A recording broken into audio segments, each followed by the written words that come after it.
imaginons que j'ai une fenêtre ouverte comme ça avec plusieurs fichiers à modifier.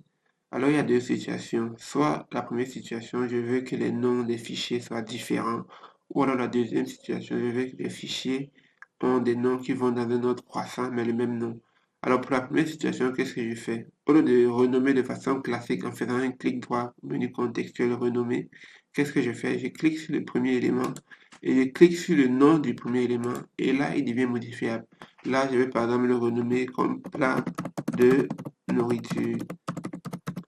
Ayant renommé l'élément, qu'est-ce que je fais? Je ne sors pas de là, j'appuie sur le bouton tabulation de mon clavier et là, ça me fait passer directement au deuxième élément et je peux par exemple le renommer comme boîte aux lettres, et ainsi de suite. Je passe encore en cliquant, en appuyant encore sur le bouton tabulation, je me retrouve sur le prochain élément que je peux renommer comme je veux, etc.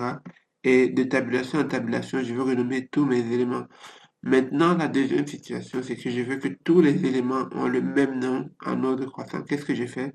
Je fais CTRL A sur mon clavier, CTRL A sur mon clavier, et là, ça sélectionne tout. Je viens sur le premier élément et je fais un clic droit et je choisis renommer. En choisissant renommer, je renomme l'image, par exemple, image 1. Et en appuyant sur le bouton Entrée, le système d'exploitation va renommer tous les éléments d'image 1 jusqu'à image 47, c'est-à-dire comme j'ai 47 fichiers ici.